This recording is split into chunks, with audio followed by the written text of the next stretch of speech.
Doctor గారు, నా వయసు 40 సంవత్సరాలు. నాకు తరచుగా ఫీవర్ వస్తుంది. శరీరంపై రెడ్ ర్యాషెస్, స్పాట్స్ లా వస్తున్నాయి. బరువు తగ్గుతున్నాను. ఇలా ఎందుకు జరుగుతుంది? ఇదేమైనా క్యాన్సర్ కి దారితీసే అవకాశాలున్నాయా? దీనికి ట్రీట్మెంట్ ఎలా ఉంటుందో తెలియజేయండి అని అడుగుతున్నారు.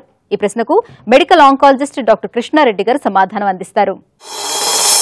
తరచుగా ఫీవర్ అంటే ఇప్పుడు దానితో పాటు బాడీ మీద రెడ్ ర్యాషెస్ వస్తున్నాయని చెప్తున్నారు కాబట్టి వెంటనే బ్లడ్ టెస్ట్ చేయించుకోవాల్సి ఉంటుంది. మనకి బాడీలో తెల్ల రక్త కణాలు, ప్లేట్లెట్ కణాలు, హిమోగ్లోబిన్ అనేది ఉంటుంది. ఒక్కొక్కసారి ప్లేట్లెట్ కణాలు తగ్గితే ఈ బాడీ మీద ఈ ర్యాషెస్ ఇలాంటివి రావడం జరుగుతూ ఉంటుంది, రెడ్ స్పాట్స్ అలాగా. అట్లాగే తెల్ల రక్త కణాలు కూడా పెరగటం జరుగుతూ ఉంటుంది అనమాట. సో ఫీవర్ వచ్చేసి ర్యాషెస్ వచ్చినప్పుడు అది తక్కువ కాలం అంటే తరచుగా జ్వరం వస్తున్నప్పుడు బ్లడ్ క్యాన్సర్స్ అలాంటివి మనం దానికి తగ్గ టెస్టులు చేయించుకుని అది ఉందా లేదా అన్నది మనం చెక్ చేసుకోవాల్సి ఉంటుంది అనమాట. ఎందుకంటే ఈ బ్లడ్ క్యాన్సర్స్ ఎస్పెషల్లీ 2 రకాల బ్లడ్ క్యాన్సర్స్ ఉంటాయి. మనకి acute blood cancers, chronic blood cancers అని ఉంటాయి. ఈ acute leukaemias, acute blood cancer అంటే ఎక్యూట్ లుకీమియాస్ అంటాం. వీటిల్లో మళ్ళీ 2 రకాలు ఉంటాయి. Acute lymphoblastic leukaemia, acute myeloid leukaemia అని. క్రానిక్ క్యాన్సర్స్ ఏమో chronic myeloid leukaemia, chronic lymphocyte leukaemia అని 2 రకాలు ఉంటాయి అనమాట. ఎస్పెషల్లీ ఎక్యూట్ లుకీమియాస్ అంటే ఏఎల్ఎల్ క్యాన్సర్, ఏఎంఎల్ క్యాన్సర్ వీళ్ళంతా ఏంటంటే తక్కువ కాలంలో ఈ జ్వరంతో రావటం, తర్వాత బాడీ మీద అక్కడక్కడ గడ్డలు రావటం, తర్వాత ఈ ప్లేట్లెట్స్ తగ్గటం వల్ల రెడ్ స్పాట్స్ రావటం ఇలాంటివి జరుగుతూ ఉంటాయి అన్నమాట. వీళ్ళకి మనం సింపుల్ టెస్ట్, బ్లడ్ టెస్ట్ కనుక చేసినట్టయితే దాంట్లో దాదాపుగా ఎక్కువ మందిలో ఏదైనా బ్లడ్ క్యాన్సర్ లాంటి లక్షణాలు ఏమైనా ఉన్నాయా అన్నది ఈ సింపుల్ బ్లడ్ పిక్చర్లో మనం పట్టుకోవడానికి అవకాశం ఉంటుంది. మెజారిటీ ఆఫ్ ద పేషెంట్స్లో ఏంటంటే వీళ్ళల్లో హిమోగ్లోబిన్ శాతం తగ్గిపోవటం, తెల్ల రక్త కణాల శాతం పెరిగిపోవటం, ప్లేట్లెట్ కణాలు తగ్గటం అనేది జరుగుతూ ఉంటుంది అనమాట. ఇట్లాంటి లక్షణాలు ఉన్నప్పుడు ఇది ఏఎల్ఎల్ క్యాన్సరా, ఏఎంఎల్ క్యాన్సర్ అన్నది తెలుసుకోవడానికి ఫర్దర్గా టెస్టులు చేయడం జరుగుతూ ఉంటుంది. ఆ ఫర్దర్ టెస్టులో భాగంగా ఏంటంటే బోన్ మ్యారో టెస్ట్ అంటే ఎముకల గుజ్జు నుంచి బోన్ మ్యారో టెస్ట్ అనేది ఒకటి చేస్తాం. అంటే ఎముకల గుజ్జు నుంచి రక్తం తీసి పరీక్ష చేయటం చేస్తాం. దాన్ని ఆ ఎముకల గుజ్జు నుంచి తీసిన రక్తాన్ని అడిషనల్ టెస్ట్ అంటే ఫ్లో సైటోమెట్రీ టెస్ట్ అని, క్రోమోజోమ్ టెస్ట్ ఇవన్నీ చెక్ చేస్తాం అనమాట.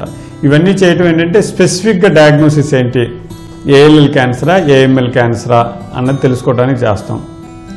ఈ ఏఎల్ఎల్ క్యాన్సర్ అనేది ఏంటంటే ఎక్యూట్ లింఫోబ్లాస్టిక్ లుకీమియా, ఇది చిన్నపిల్లల్లో ఎక్కువగా వచ్చే జబ్బు. ఎక్యూట్ మైలాయిడ్ లుకీమియా అనేది పెద్దవాళ్ళల్లో ఎక్కువగా వచ్చే జబ్బు అనమాట. ఈ జబ్బు వచ్చిన వాళ్ళు ఏంటంటే మనకి ఎక్కువ టైం కూడా ఇవ్వరు. వాళ్ళు జబ్బు వచ్చి డాక్టర్ దగ్గరికి సంప్రదించడం ఏమన్నా లేట్ అయింది అంటే వాళ్ళు ఒక్కోసారి ప్రాణం కోల్పోయే అవకాశం కూడా ఉంటుంది. అందుకని చిన్న వయసులో ఎవరైనా సరే ఫీవర్ కానీ ఇలాగ రక్త స్పాట్స్ రావటం కానీ, కౌంట్స్ అంటే తెల్ల రక్త కణాలు పెరగటం కానీ, తెల్ల రక్త కణాలు తగ్గున్నా కానీ, ప్లేట్లెట్ కణాలు తగ్గున్నా కానీ వెంటనే ఫ్యామిలీ ఫిజిషియన్స్ని కానీ డాక్టర్స్ని కానీ కలిసి దానికి తగ్గట్టుగా టెస్టులు చేయించుకోవాలి. ఇంకొక ముఖ్యమైన విషయం ఏంటంటే ఏఎంఎల్ M3 అనేది మిగతా ఏఎంఎల్ క్యాన్సర్స్తో పోల్చుకుంటే చాలా బాగా పూర్తిగా నయం చేయడానికి అవకాశం ఉంటుంది. చాలామంది రీజనబుల్ నెంబర్ ఆఫ్ పేషెంట్స్ హాస్పిటల్కి వచ్చే టైంకి కానీ వచ్చిన 24 గంటల్లో చనిపోవటం కూడా జరిగిందనమాట. అంటే అంత డ్రమాటిక్గా ఉంటుంది. హాస్పిటల్కి వచ్చే టైంకి బ్రెయిన్లో బ్లీడ్ కానీ, ఊపిరితిత్తుల్లో బ్లీడ్ కానీ, పొట్టలో బ్లీడ్ అయి వచ్చి చనిపోవడం జరుగుతూ ఉంటుంది. వీళ్ళని కనుక మొదటి వారం 10 రోజుల్లో మనం త్వరగా జబ్బు నిర్ధారణ చేసి వాళ్ళకి తగిన సమయంలో కరెక్ట్ ట్రీట్మెంట్ కనుక అందించగలిగితే వీళ్ళు తర్వాత జీవితాంతం సాధారణ జీవితం గడపడానికి అవకాశం ఉంటుందన్నమాట. ఈ ఏఎంఎల్ M3 కాకుండా నాన్ M3 అంటే M3 కాని ఏఎంఎల్ క్యాన్సర్స్ సక్సెస్ రేట్ అంత గొప్పగా ఉండదు M3 క్యాన్సర్తో పోల్చుకుంటే. M3 క్యాన్సర్స్కి 70 to 80% సక్సెస్ ఉంటే నాన్ M3 క్యాన్సర్స్కి కేవలం 40% మాత్రమే సక్సెస్ ఉంటుంది. అట్లాగే acute lymphoblastic leukaemia. Acute lymphoblastic leukaemia ఏంటంటే చిన్నపిల్లల్లో తరచుగా వచ్చే క్యాన్సర్ అనమాట. ఇది కూడా కారణం లేని జ్వరం, రకరకాల ఫీవరు, మలేరియా ఈ అన్నిటికీ ట్రీట్మెంట్ చేసినా కూడా జ్వరం తగ్గకుండా ఉండటం, దీంట్లో కూడా ప్లేట్లెట్ కణాలు తగ్గటం, తెల్ల రక్త కణాలు పెరగటం ఇలాంటివి జరుగుతూ ఉంటాయి అన్నమాట. ఈ చిన్నపిల్లల్లో వచ్చే ఎక్యూట్ లింఫోబ్లాస్టిక్ లుకీమియాలు కూడా చాలా బాగా నయం కావడానికి అవకాశం ఉంది. దాదాపు 70 to 80% సక్సెస్ రేట్ ఉంది ఈరోజు మనం ఇస్తున్న ట్రీట్మెంట్ ద్వారా ఈ ఏఎల్ఎల్ క్యాన్సర్కి. ఇక క్రానిక్ క్యాన్సర్స్, క్రానిక్ లుకీమియాస్లో CML cancer, CLL cancer. CML cancer అనేది ఏంటంటే వీళ్ళకి ఇంతకుముందు అంటే ఒక 15 సంవత్సరాల కిందట bone marrow transplant main treatment ఉండేది. కానీ ఇప్పుడు మనకి మంచి మందులు అందుబాటులో ఉన్నాయి. సో ఈ మందుల ద్వారా వాళ్ళు సాధారణ జీవితం గడపడానికి అవకాశం ఉంటుంది. ఎక్కువగా ఈ CML క్యాన్సర్ పేషెంట్స్ ఏంటంటే వాళ్ళకి కొంచెం తినగానే పొట్ట నిండినట్టుగా ఫీల్ అవటం, తర్వాత కడుపులో ఏదో డ్రాగింగ్ సెన్సేషన్ అంటే ఏదో బరువుగా ఉన్నట్టుగా ఇట్లా జరుగుతూ ఉంటుంది. వాళ్ళు మనం పరీక్ష చూస్తే కనుక వాళ్ళకి పొట్టలో స్ప్లీన్ పెరిగి ఉంటుంది, అంటే కడుపులో బల్ల పెరిగిందంటాం మనం వాడుక భాషలో.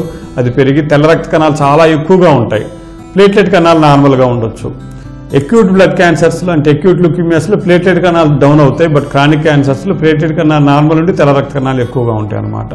ఈ CML క్యాన్సర్స్కి సింపుల్ మందులు, మనం బీపీ షుగర్ మందులు ఎట్లా వాడుతున్నామో అట్లా మందులు వాడి ఈ జబ్బుని కంట్రోల్లో చేసుకుని సాధారణ జీవితం గడపడానికి అవకాశం ఉంటుంది.